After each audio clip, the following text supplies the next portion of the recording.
Hello,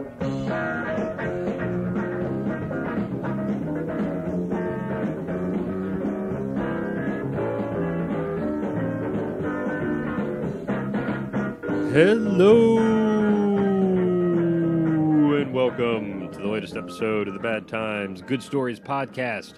My name is Joe Flanders, and I hope your August is off to a rockin' and rollin' start. Or hopefully it's just, solid and things are good. My birthday's this month, going to be turning 31. I feel good about that. I think I've settled into the fact that I'm getting older, and 30 kind of fucked with me. I think it was like, oh, my 20s are done. I'm supposed to have figured everything out by now. The 20s are for the shenanigans. 30s are for being a person, having responsibilities. Hadn't gotten there yet. I still don't think I'm there, but I think I'm okay with that. And things are good. So yeah, it's my birthday month. I instantly hated myself for saying birthday month. I think we've taken birthdays to a whole new level. That's unnecessary. Birthday. The description is in the name. It's a birthday, not a week, not a month, not a weekend. Maybe a weekend. I'll give you a weekend if you have some plans for both days. But I think people expect too much from the birthday. Expect too much from themselves and others. I once got an invitation for 4 events over different days for somebody's birthday. I went to none of them purely out of spite. They all sounded like fun activities. But I thought, you know what? 29 isn't that important for anyone. I guess I'm just bitter when it comes to birthdays. If there's a large contingent of listeners who partake in week-long or, dare I say, month-long celebrations, I hope I don't lose you as a listener. But, that's just where I stand. I'm actually sitting right now, so I guess that's where I sit. I'm really excited to have Catherine Linebarger on the show today. She is someone I went to college with. She was a couple grades ahead of me, and someone I've always just really enjoyed spending time with. She's just a delightful individual who I think fills any room she walks in with a lot of light and laughs. And today we are talking about broken hearts and broken legs. She once broke the leg of a guy she was on a first date with. By accident, mind you. She also had to hire a private investigator because a guy that she was dating was lying nonstop about every detail of his life. And she was intrigued enough to hire a private eye while still dating him. We talk about that. Plenty of red flags there, but I guess she was colorblind and just maybe thought it was a white flag. Well, a white flag would be surrendering. She surrendered to the relationship, I guess. Anyway, we talk about a lot of fun and sad relationship things that we've both been through, and it was a good time. If you enjoy the episode today, consider writing that awesome 5-star review on iTunes. You can also check out badtimesgoodstoriespod.com and listen to previous episodes, check out our merch, and click the link to my Patreon page so you can support me making this show. That would be awesome, and I'd appreciate it. If you have a shitty story that you'd like to share, email it to me, and I may just read it on the air at badtimesgoodstoriespodcast@gmail.com. And now, without further ado, here's my conversation with Cat Linebarger.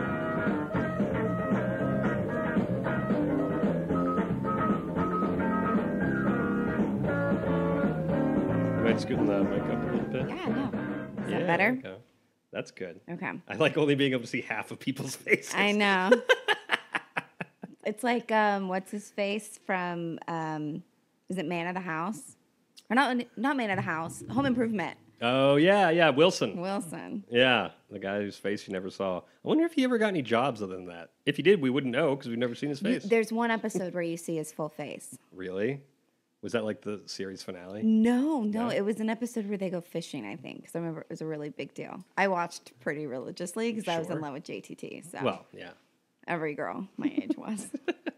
Although my older sister was more in love with him than I was. We had like all the Bop magazines. Oh, yeah. Tiger Beat. Yeah, with that all over the walls. Very cool. What did I have on my wall? I think I had an Ace Ventura When Nature Calls poster, an Almost Famous poster I got out of a dumpster. Oh, classy. Yeah. Jeez. You were struggling. Well, it was like a foam core poster. So it was like, it wasn't like the... Oh my God, it's like the one they threw out from the theater. Yeah. Probably from May like have the been. light box. Exactly. I worked at the theater in high school, and so I I definitely would get movie posters, but I was lower enough on the tier that it was never like the, so I was excited to get Elizabethtown at the time. And I was like, it's not a great movie, but I mean, all right, This is so bad. When I worked at Disney, we did a signing at Radio Disney. We did a takeover with one of the girls who did this movie, and she signed all these posters, and we couldn't give them all away. So I had them in the back of my car for a really long time. And finally, when I was just moving, I like threw them out. And I'm like, God, I don't know. I probably should have donated them. I feel like a terrible person. But like at this point, they were like 5 years old. Could you say what movie it is? I don't remember. Okay, It was I'm it was like a straight to video. Oh, okay. Who was the name? It was actually, do you know that show, what's it called? Modern Family? There's a character called Manny. Oh, yeah. I've never watched it, but I know there's a character. It's his little sister was in it, and his little sister's the one that signed them on. She's wonderful, and he was like, they were so great. It was her birthday, and they came and supported. Well, that's she just signed like a million posters, but like she signed way more than we ended up needing for giveaways, and I'm like, oh God, I couldn't throw them away. I felt bad. Yeah. Cut to 5 years later, and then for some reason my guilt. And then maybe somebody got them out of the dumpster. Yeah. Yeah, see? And then maybe someone found them in the dumpster, and they're in like 10 years, they'll be telling a story about how they found these signed posters. It's the circle of life of movie posters. Yeah. Wow. I'm trying to remember if there's any other amusing things on my wall. I had it was really, God, it was like Christmas wrapping paper that I'd put on my wall, and then I'd have people sign. Oh, okay. And like quotes and inside jokes, and people would sign it.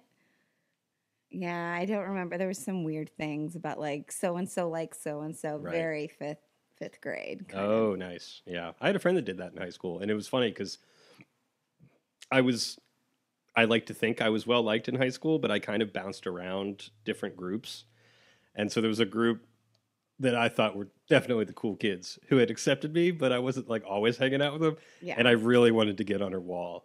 I really wanted to get it signed. And then like near the end of senior year, the day happened and she asked me, and it was pretty cool. Oh man. See, I don't know if anyone, I was very like high school. I went to an arts magnet. I was a theater major, and I pretty much was so focused on that. And no one really paid attention to me. Yeah. So I was just working all the time. Right. But then I was like the leader of my church youth group, and that's where I was like the cool kid in church.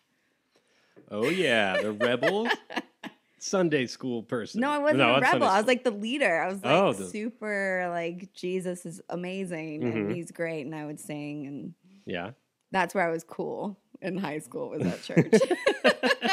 Not in high school. Sure. Not like at my school, but in church. Oh, yeah. The adjacent place you were going. I was in the cool clique. It's funny how that for whatever reason it adds up like that, where it's like in one group of people you're the quiet, not you but anybody's quiet kind of one, and then in another group you're the leader, and then like it's so odd. It's very weird. Because I remember in middle school I had to give a speech. I mean, most people hated middle school. I don't know where you fall on that. See, yep, you're in the minority. I had a feeling you would have. See, I wasn't a high school person. I loved middle school. Wow. That's what about middle school? We didn't have junior high, so I don't know if you had junior high. Oh, yeah. But I went to a school where we had lower school, middle school, and high school. But it's all within the same school. All in the same building. Okay, so you were with the same people. Exactly. Like all the way up. And middle school was great. It was where I had my first boyfriend. Oh. Jess Weir. Tell me about it. We are talking about romantic misadventures, right? Well, we never even kissed. Okay. I don't even know if we ever held hands, maybe. But I remember going to see Liar, Liar, and I took my best friend Rustin with me. And so it was me, Rustin, and Jess Weir. And it was quiet, and it was a scene, like at some point it went dark, and Rustin leans over and goes, "This is where you guys kiss." And I was like, what? That's so weird. Subtle. But you didn't? No, we never did. Did you want him to? I don't know. I was so young. I was just... Those like first dates are so clunky because it's like at that point, I remember I went to see a movie with a girl in middle school. And at that point, like my whole romantic and dating knowledge was based on like Saved by the Bell. Oh, which is like God. the worst, That like, makes sense, though. In California Dreamin', they were side by side. Yes. Man, see, this California Dreams is one people don't remember. Oh, That was I a classic. remember it. I watched it on WGN every day. I think it was on God. reruns when I would watch it. But yeah, so it's just like, should I hold her hand? I don't know. I'll just, no. I think I like at the movie theater. I just put my hand on her wrist. I don't know why. God. The hand was too big of a deal. And Well, you did the pinky dance, where Yeah. you start with your hands in your lap, and then you like move your hand to the Armrest? same armrest, Yeah. and it's like you kind of slowly touch pinkies, and we call it the pinky dance. I didn't even know it was a dance. It's a dance. Well, and I was then you well-versed. slowly have to like move over, and then hands end up somewhere, depending on the age. Yeah. Yeah. I remember freshman year of high school going on a date, and I was able to do the hand. I progressed past the pinky dance and had the hand on, but we saw the ring. And when she first comes out of the TV, Oh, God. I screamed and threw my icy in the air, and it landed on her. Was that a first date? Yeah. Oh, God. There was not a second okay. date. And it was one of those things where it was like 8 of us went to the movie, and there was several different double dates happening and all that. God, and it that's was just, awful. I'm embarrassed for you. Yeah. That's awful. Yeah, it was rough. It was What rough. color was it? Red. Oh, the worst. It was the worst. The worst it could have been. Yeah. The blue one kind of just blends in depending on the color. Yeah, but maybe. red is red like, because death. it's blood, you're already at the ring and thinking like death. Yeah. Like here, it's like Carrie. Yeah. Yeah. And I believe she was wearing a white shirt. Oh, God. She hated you. Yeah. She was like, get me out of this movie right now. And during the movie, I was like, oh, it's fine. You can't even tell. No. Oh, and God. then You're with like, the- no, it's totally, I'll go get napkins. It's fine. It's yeah, fine. it's fine. You look pretty. Red's a great color on you. Yeah. And then instead of going to get napkins, the line was too long. So I went and got toilet paper. And she was. Did it fall apart? It's not like it was like nice soaking. Yeah, this is just a comedy of errors. That sounds terrible. I'd like to say that I got better as I got older, but I was way too old for this. I was 24, probably 23, and 23 probably. And a friend, he had just started dating a girl who's now his wife, and this was like our first. Daryl was bringing several of his friends. She was bringing several of her friends. We were going to go see a movie together. Okay. Due Date was the movie. Due Date.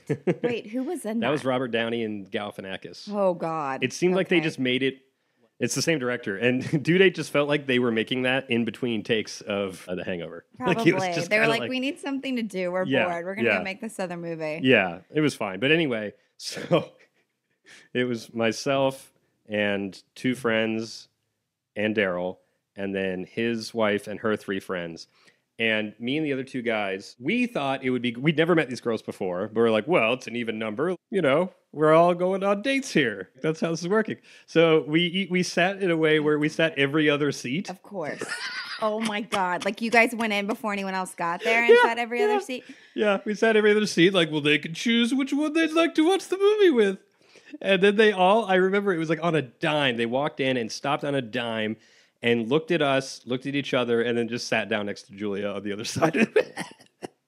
And the funniest part As is a sane person would. Yes, if I walked yes. into that, I'd be like, "What? Who the hell are these guys trying to like fool here? Yeah. Like you're weirdos. Yeah, I'm most gonna go definitely. sit way over there. Yeah, with my friend and each Enjoy a other. place to put your purse. Yeah. And the best part is that we were angry at them. We thought they were like stuck up and like, oh, they're too good to sit with us, huh? Yeah, it wasn't that you were creepy at all. No.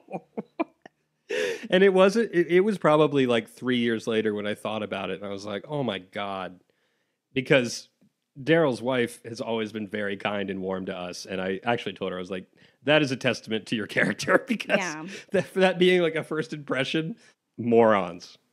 And then they didn't really talk to us the rest of the night. So anyway, You've had a lot of first dates, needless to say. not a lot of seconds. Thankfully, I've convinced my girlfriend to, I don't know, maybe I brainwashed her or something. But we've got a good thing going currently. Hey, Luke is the longest relationship I've ever been in at 3 years. Okay, yeah, So- I'll be 3 years in August. So look at us. 3 years. That's like people start asking questions after Yeah. 3 years. They're like, Mm-hmm. Yeah. When's it coming? Are you yeah. getting that now?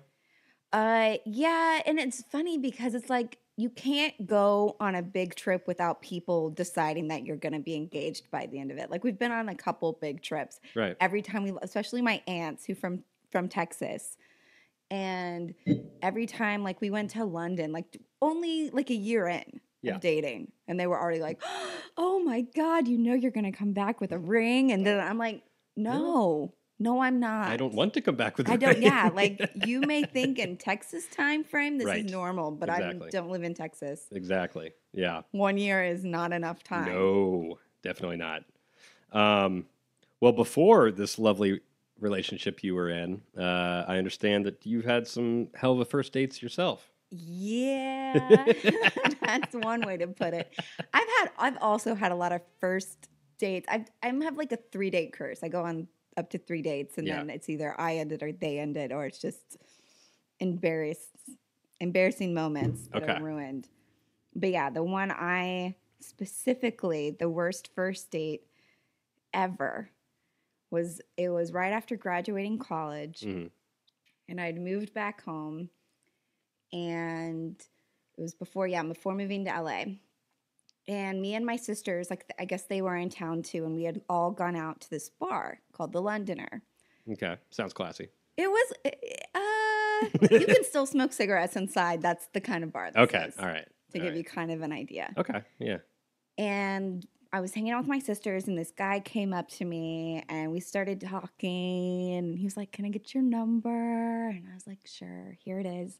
And he even like, as soon as I left, my phone rang, and I was like, "Hello," and he was like, "Hey, this is the guy that you just met at the bar. I just want to make sure this was actually your number." I'm like, "Yeah, why would I have lied? Like, what kind of girls are you meeting that you aren't getting real numbers?" Yeah, that's a bold move to ask because that implies that he's gotten blown off before. Yeah. Which might say something about him. But I don't we'll keep know. going. So we were like, "Okay, cool, we'll hang out." And we texted a little bit back and forth.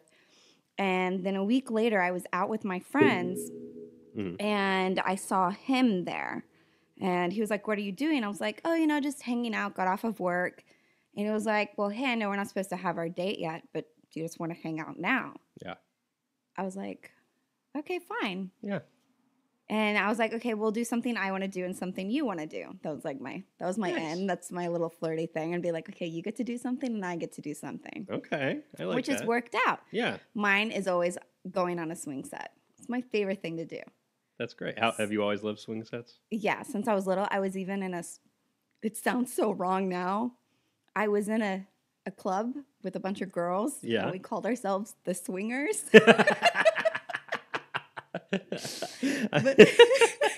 but the thing, and we would get on the swing set, but then I think I was taken advantage of a little bit because I was like the mascot.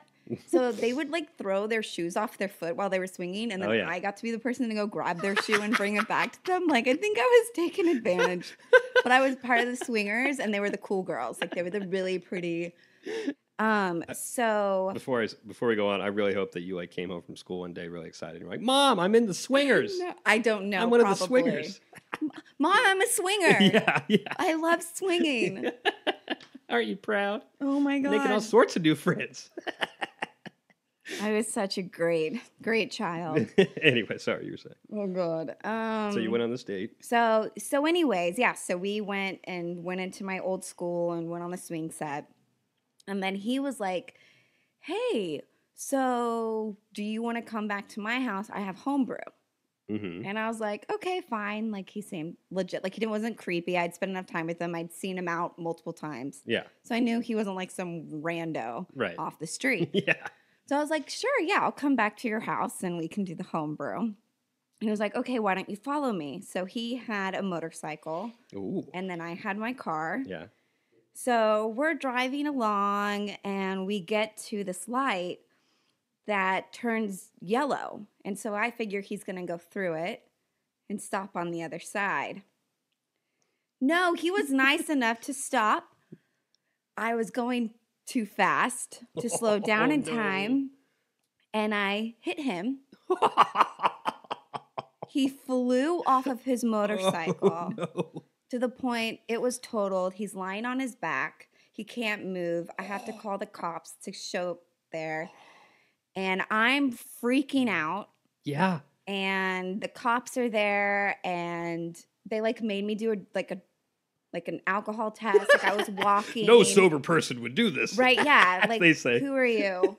So they had me like, walk the line, touch my nose. Like, meanwhile, the guy that I like have known a week is over here lying like back. Motionless.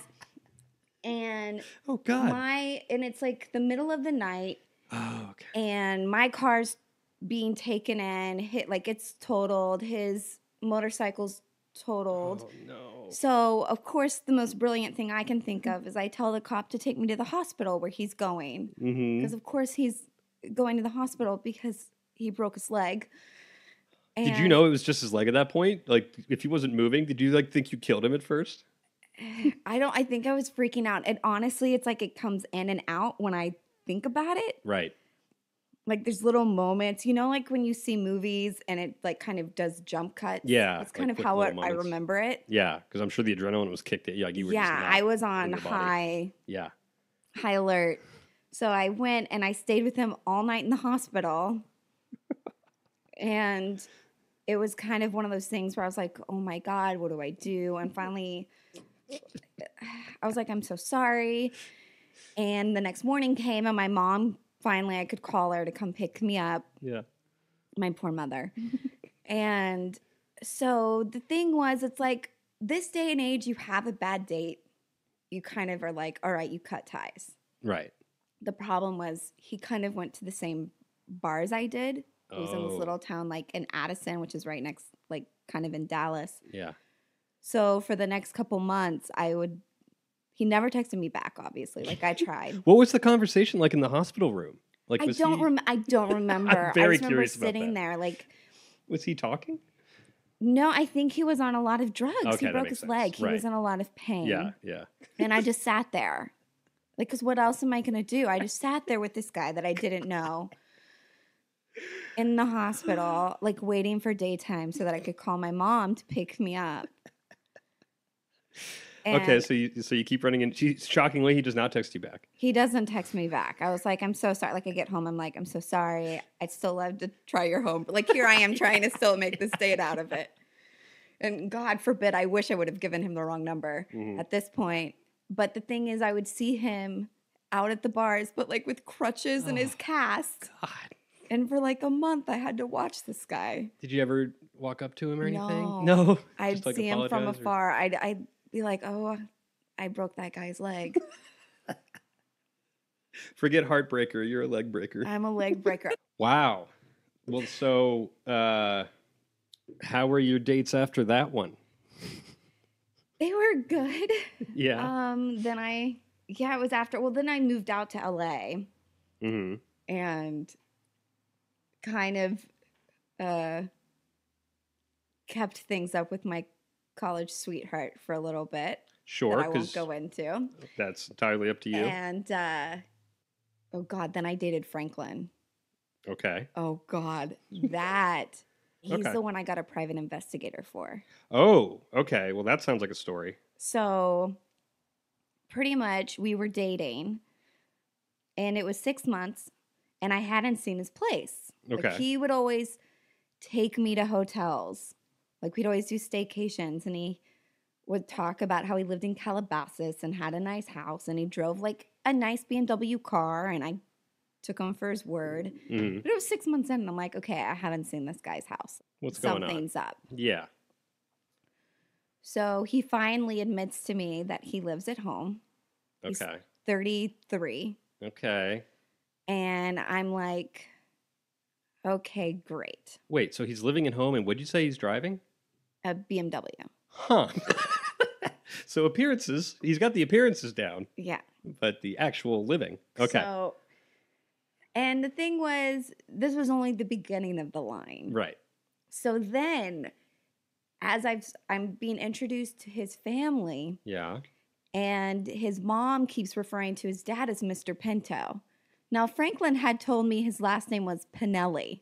Okay. He lied. So then I found out he's lied about his last name. What? Why would? Is he ashamed of the name Pinto? I guess. Like, he thought he was trying to tell me he was Italian or something. What? Did he like, pretend to didn't be wanna be- Italian? Yeah. Did he talk with an accent to you and then you No, called him? he didn't have an accent, but he told me Okay. he was like Italian. Okay. But he's Argentinian. Like, I don't understand what he was ashamed of.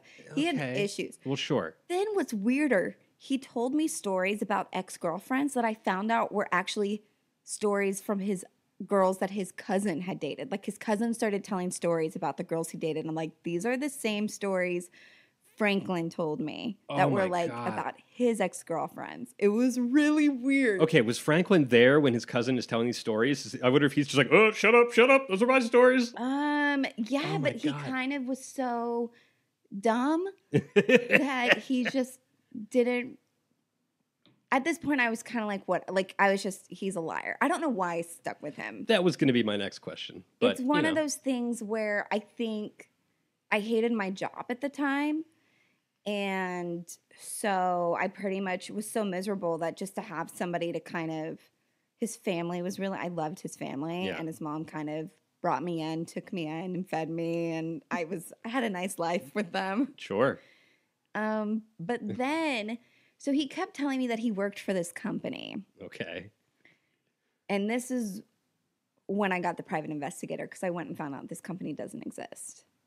Because I was like trying to figure out where he worked because I wanted to send him something. I'm like, something's not, he lied about his last name. He lied about where he lives. He's telling stories that aren't his own. So I like got a private investigator and they tell me that his social security number is connected to this other house family in like New York. And they gave me a phone number. So one day me and this guy, Andrew, that I work with, like went to the mall, got a payphone, called the number, but no one picked up. I like how dedicated you were that you went to the mall to use a payphone. Yeah, I don't like, want this I was coming back to me. secret, Yeah. It was like a whole thing. We were like, we're going to go down to the mall and we're going to. And you're still dating him at this point, right? I'm still dating him. So finally, I'm like, I confront him. I'm like, come on, Franklin. Obviously, you don't work at this company. Come on, Franklin. What's going on? What is your job? Yeah. Is Franklin your real name? Right? He's in porn, is what I find out. He's not Oh. acting in porn, but he's Okay. in casting. Not any better, honestly, almost worse. Yeah. So he was like, all right, I'm in porn. And now we're like at a year in dating at this point. It's been 6 months of like me, like PI investigations. And I think that's kind of part of it too. It was just so fascinating. I just wanted to catch him in his lies. I just Right. wanted to be like, you're a horrible human being. I love your family, so I'm going to stick with this. Right? I But- really love your family. I hate you. But for some reason, I'm going to stick it out. Were you living together You too? have cable. No, he was living Oh, at when he his was living at home. parents'. Yeah. Okay. At one point, though, he moved out of the house into like their guest house that they actually like redid the guest house so he could move in there for us. Like they had this idea that I would move in with them. Okay. I broke his family. I feel really bad. Wait, so I'm sorry. I don't want to lose track of this. What happened when you called on the payphone? Nothing. Oh, nothing? I The number never didn't go found anywhere? out about. Did anyone that. pick up? Mm-mm. No. They were like, payphone, don't pick up. No, I have no idea whatever Okay. happened. I was Okay. like, does he have another wife? His mom always made jokes about how he had this other wife and kid, and I was like, I don't know if At you're this being. point- I was like, I don't know if you're kidding. I don't know if you're kidding. And then it turned out he was in porn. Okay. And then so finally, once that was out, and I stayed with him because I was so like seriously, I think I was just in this bubble of like I hate everything, and I couldn't like get out of it. Like I just felt too deep in it. Well, and would you say that you're a relationship person? Like, do you prefer to I be? love being single. Oh, do you? Okay.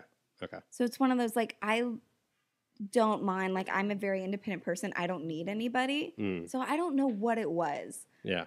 but because I didn't even take him with me anywhere, pretty much, because no one liked him. Everyone hated him. Everyone was like, "Why are you with this guy?" I got one-on-one conversations from a lot of people saying, "What are you doing with your life?" What would you Why- say? Like, I love him. I'm happy. I was lying out of my ass. Like, I think I thought I was in love. Yeah. I was so unhappy, like I said, with my job that I didn't realize how bad of a relationship this was. Right. And it honestly wasn't until I got my job at Disney, because I finally got my job at Disney in marketing, and I loved that job so much that I finally was like, God, everything in my life is great except for this guy. And then that's when I finally let him go. Wow. But yeah, but he would like bring home, after I found out he was in porn, he would start bringing home girls, like the pictures of the girls that he was casting. I was like, this is inappropriate. This is weird. Yeah. He quit. I made him quit the job. And he got a new job. Where? At Key Code Media, I think is the name of the company. All right. It's a real place. It's a legit place. He's working with people that I actually knew. Oh, wow. Like through friends of friends, they like knew who he was, and they're like, "Oh yeah, he works here." I was like, "Okay." So I feel like I helped him. He wrote me on my birthday, like the birthday after I broke up with him. He sent me a letter with his new home address, like to show that he moved. But like with a wax sealed stamp. It's very weird. It's very like, I hope everything is well. He even texted me this last birthday. And we broke up back in 2010. Okay. 2009. So it's been a minute. What was the breakup like? I mean, I pretty much went to his house. I broke up with him. He cried. And then I went to WeHo with Mary Curly and got drunk on margaritas in the middle of the day. And then we went home and we watched the movie where she has a diary. Princess Diaries. No, not Princess Diaries, but it's something's diary or crap. It's going to bother me now. Okay. Doogie Howser. No. Didn't he keep a diary?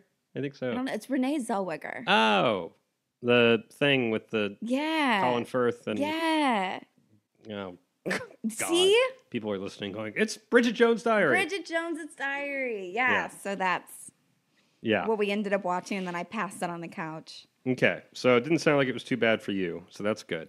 No, I felt free. It was great. What would be the reverse? What was the worst breakup on your end? Oh, God. The worst breakup. I dated this guy who named himself Canyon after Laurel Canyon. You have a problem Canyon with guys Prince and their is names. His name. Oh, that's his actual name? Canyon Prince. Well, no, his real name is... Scooter or something. Shit, I don't even remember his real name anymore. That's but he the way named he himself wanted it. Canyon. Yeah, that's how he wanted it. Like, he wouldn't even tell me, like, his middle name. And so pretty much, I met Canyon out. It was St. Patty's Day, and we ended up meeting each other one night. We, like, made out all night long, and then like started dating for 3 months. During this time, my like uncle was diagnosed with cancer. And so I was like, okay, I'm going to fly home. Canyon was going to come with me. It was this whole thing. Like, I was really upset. Right. He breaks up with me the week before we're supposed to go home. I've bought these plane tickets for him to come with me to be with like my family and my uncle. So I'm already like a disaster because my family, like this man that I love, is dying. Right. And then he breaks up with me a week before. Oh, God. So it was terrible. Yeah. So eventually I moved on, right? I was like, okay, fine. Every so often he would text me and I'd be like, I'm just going to ignore it. Right. So cut to like 6 months later, I'm out at a bar, Residuals. No, yes. And I get a text on my phone and it's from him. And he's like, hey, I see your car in the parking lot. Ooh. I'm here. I like would love to see you, but I won't come in. Like, I understand if you don't want to see me. Yeah. All my logic went out the window. I just run outside. We end up spending the night together. Yeah. And it's like this whole new relationship. It's like, oh my God, it's 10,000 times better. I was like, it's new. And like, I'm going to marry this guy. Oh. Like, he's great. He's wonderful. Like, because he left and he came back. Like, he came back for me. Right. He even told me, he was like, I went to the bar that night hoping you would be there because he knew I go there a lot. Yeah. So then we like start dating and it's great. And it took me a while, but I started trusting him again. Sure. And I was like, okay, like you won't break my heart. Like he broke me. Like Yeah. I was a disaster when we How broke did up he do before. it? Was it like, oh, we're going to go on this trip? And he's like, oh, actually, no. We were in the car. Yeah. We were outside of his house. Mm-hmm. And he pretty much was like, so you, like, this isn't working. So I was hosting a baby shower that night. So here I am. So that, like, so the first time we break up, I go to this baby shower that I'm hosting. I'm out there playing these baby games, taste the baby food, going in the back, crying my eyes out, reapplying my makeup. And then I'd go back out and be like, all right, next time let's play drink beer out of the baby bottle. And then I would go back, cry my eyes out, put my makeup back on, go out and be like, all right, next game. Like it just was one of the worst things ever. Yeah, I'm sure you just probably were falling apart on the inside every time you come back out. Like if anyone was actually paying attention to you, I mean, that you weren't obviously the focus of the party, but I'm sure anybody was just like, what's going on over Like, there? what's going on? Just Lisa comes back and just, hi, everybody, let's play a game. Let's play a game. Who wants to be baby food? It was a disaster. Okay, all right. So now it's back. Yeah, so now we're back. He came to the bar. He found me. Yeah. Got me to trust him again. Got me to, like, love him. Like, it was very wonderful. Yeah. Like, we were talking about him coming home to meet my family. My sister was getting married. Like, I fought to get that +1 for him. Yeah. And then I'm working on a TV show at the time that's taking everything out of me. I'm working forever. And he has a movie that he directed and wrote that's premiering. So I'm helping him with this premiere on top of doing this TV show, which I'm working my ass off for. Yeah. So I'm helping him.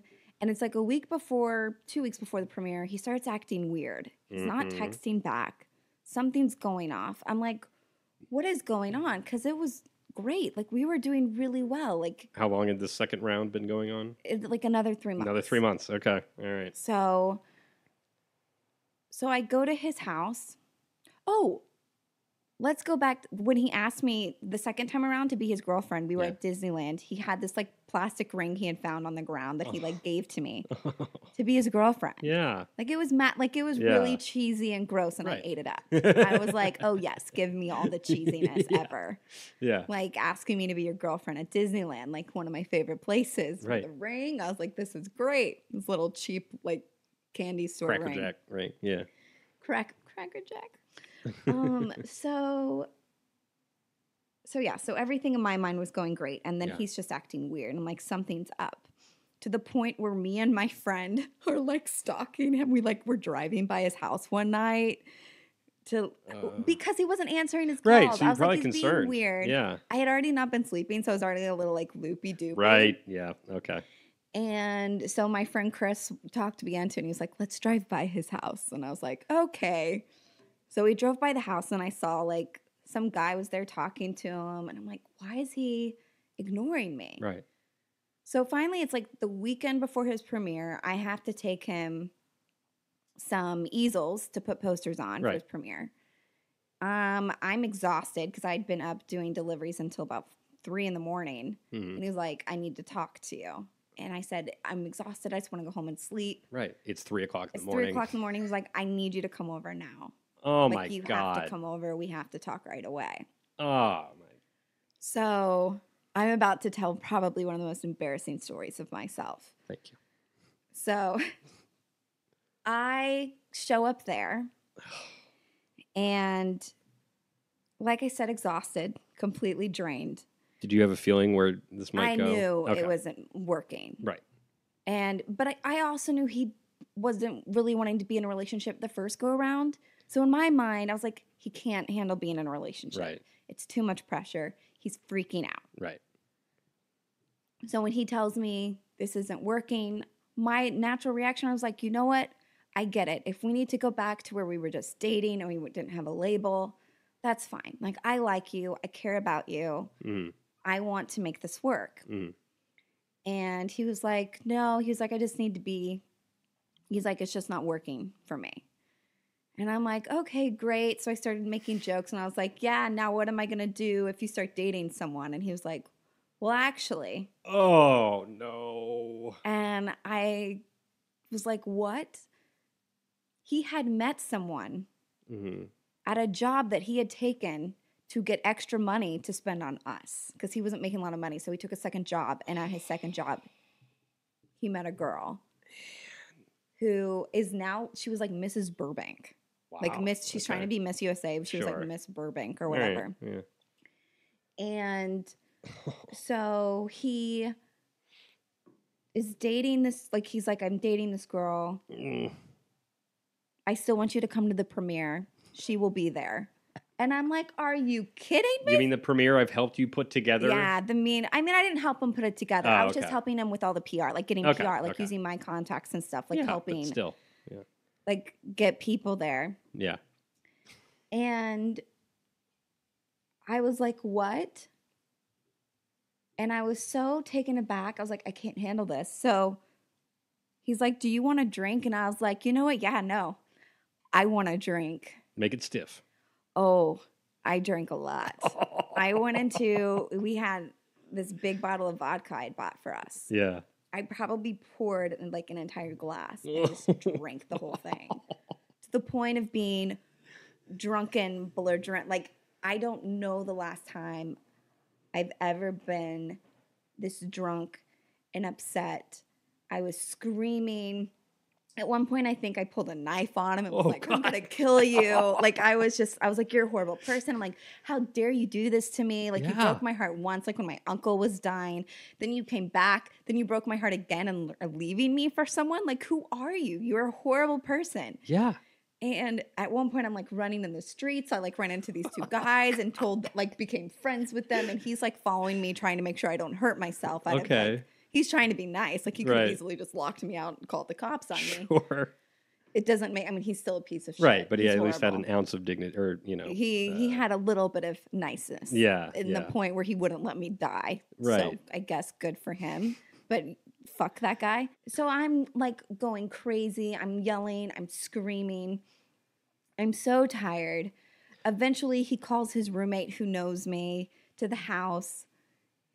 He drives me home, and then Canyon takes my car and follows it, and they drop me off at the house. And then, of course, 1 hour later, I have to wake up and go to work. Oh, God. Oh, like, I would question why he asked if you wanted to drink, but he probably thought you'd say no, and then you didn't, because Lord knows that's actually a good question to ask. Wow, what a situation. So that's the worst breakup I've ever had. And you had fought, so I assume that you had then had to explain to your sister who you'd fought so hard to get the +1 for. No, and then she had the audacity at her wedding, and when I was there by myself, she was like, it worked out the way it was supposed to, I think. And I was like, screw you. Like, who are you? What? It was just a disaster. So yeah, if you ever see a Canyon Prince, bad news bears. There aren't any. I'm sure there's only one out there. Yeah. It is a good name. I'll give him that. But wow, what an asshole. And I say that being well aware of the fact that talking about bad timings to break up with somebody, and this is something that still haunts me because I did this to somebody. Yeah, it was right after college graduation, and I had been dating this girl most of senior year, and she was super sweet and honest and just a great person. And we get back, and we're laying in bed, and I break up with her. So she had just met my extended family like 12 hours earlier. And I genuinely felt bad. Like, I was crying. She was crying. I just felt like I should have just done it before the trip, obviously. Yeah. And yeah, definitely an asshole move on my part. Yeah, you're a bit of an asshole. Yeah. And oh, God. I think we all have those moments, though. Yeah. I mean, I like to think so. Well, I guess I do, just because people can relate to just not thinking, we're still friendly. So that's good. That's good. Yeah. Yeah. Yeah, I'm friends with most of the guys I've dated, which is nice. Yeah, I feel like that's a rarity. So you said before you started dating your current boyfriend, there was a whole period of... Yeah, there was a lot of online dating. Like, even how I met Luke, like, I honestly thought he might be a one night stand, Yeah. and we. But I was going to this party. I had gone and seen Showgirls at the Hollywood Forever Cemetery, and I didn't want to go home and do nothing. And this girl that I met there, who I just met, was like, "I'm going to this party. Do you want to come?" And I was like, "Sure, why not?" Yeah.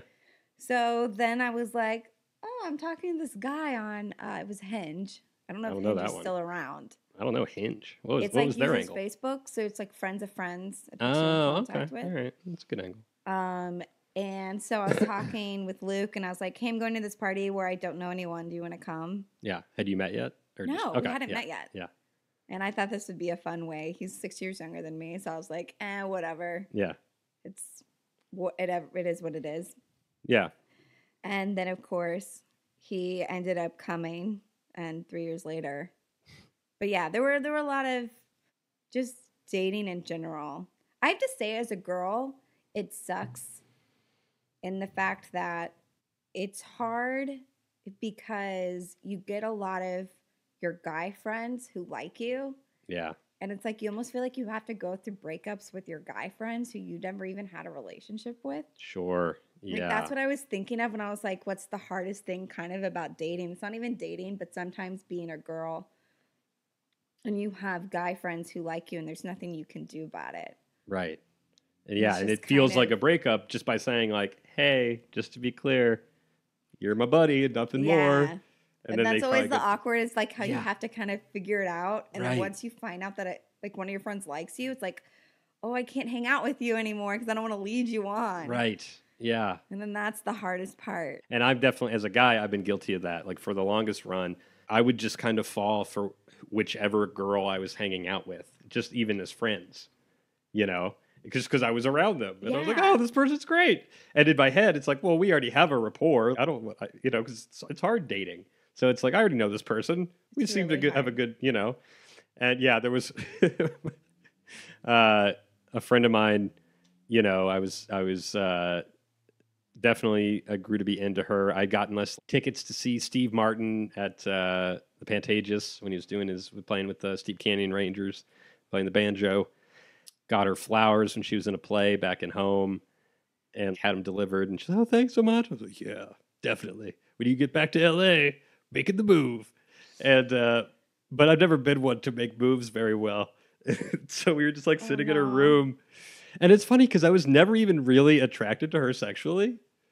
You know, it was just, which is odd because I think I was just so, like, she's an amazing person. But I just wasn't, I was like, well, that'd be nice. But that wasn't what I thought about. I'm sorry.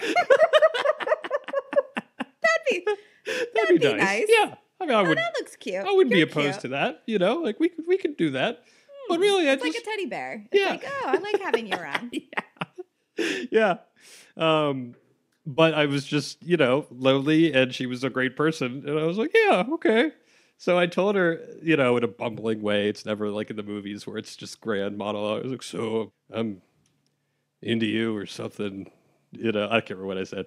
And she was like, so is this at all reciprocated? She's like, no. And I was like, all right. So what do you want to do? It's so awkward. I Yeah. had a guy take me to dinner once Yeah. to tell me that he liked me. And this is he someone had you'd known for a while? Yeah, this is someone that I'd known for a while. I'll keep names out Yeah. out of respect. But yeah, he took me to dinner and we're sitting there. And I was just like, oh no. Okay.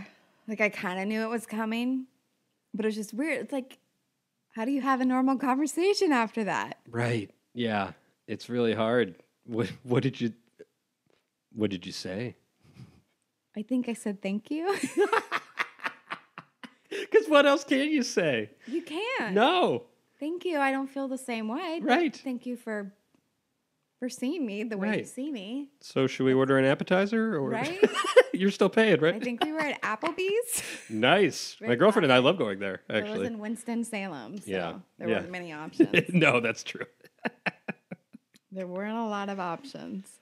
I have a Uh, friend whose boyfriend, she just found out, was like cheating on her with all these different girls, like had all these people. And so now she's single. And she was like, it's amazing how just in the first 24 hours, all of these guys were reaching out to her being like, hey, you're single. Let's hang out. And she's like, I'm single, but I'm heartbroken right now. Like, who do you think you are? Like, the audacity, like, no offense to men, but a little, because I mean, what goes on in your brain that you see someone single so automatically? Maybe because that's what guys think when they first get single. Like, no matter what ends of the spectrum them on, they're like, yes, let's get it in. Yep, get the rebound, let's hop to it, you know. Yeah, well, they've probably just been waiting it out for however long that relationship's going on, and they just don't have the wherewithal to be like, hey, you've waited 6 months, a year, 2, however long it's been. Give it like a month, and then maybe just say, hey, how are you? Right? Like, let's go grab dinner. Yeah, I'd love to hear how you're doing, which isn't, you know, yeah. But yeah, no, that's very true. Yeah, years ago, there would be people that I'd check in on Facebook with, like girls, you know, and just be like, how's that relationship? That's still happening? All right. And I'd just check in every couple. Oh, they're single now. Franklin, I'm just curious about, like, whatever happened to that guy. Right. Yeah. Like, I don't wish him ill because I feel bad for the guy. Like, I feel sorry for him. Sure. Because he's such a piece of work. Yeah. I'm like, who is he lying to now? Did you ever, I'm just curious as we're wrapping up, but did you ever ask him, why do you lie about all this stuff? Did you ever get like an answer? No, I mean, honestly, I think I just figured it was low self-esteem. Yeah. Yeah. He's embarrassed about who he is. And that to me is just really sad. Because I've always owned who I am. And I mean, we all have our things that we're like insecure about. But he just was completely, had no idea who he was or figured it out. And just obviously was using someone else's history to be his own. Yeah. Like he had no friends. Like he had nothing. Right. Well, yeah, that's just kind of a bummer. It's really sad. On that note. Franklin, if you happen to be listening, I hope you're doing much better now and that you are comfortable with who you are. And have friends. Exactly, and have friends. Well, I'm glad that we've all had our love, our hearts, and maybe our legs broken, but thankfully you've come out the other side. Yeah, I'm very happy. I'm very, very happy.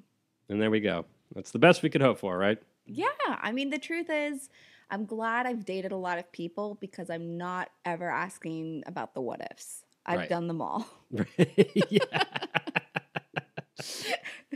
Right. Well, that seems like a good spot as any to call it a day. Well, thank you for having me. Thank you so much for coming on. I appreciate it. That was the episode. I hope you enjoyed it as much as I did. Kat is just a delight, and I just thoroughly enjoyed chatting with her. I wish I still had that Ace Ventura When Nature Calls poster. I loved that thing. It was like him standing on top of 2 alligators or something. It was great.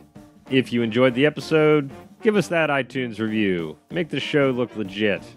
Check out badtimesgoodstoriespod.com. Past episodes, merch, and Patreon, and email me at badtimesgoodstoriespodcast@gmail.com. That's it for now. I'll be sure to keep you updated on what I decide to do with my birthday. I'm sure you're dying to know. I will not withhold that information. I'm an open book. Until next Wednesday, keep laughing.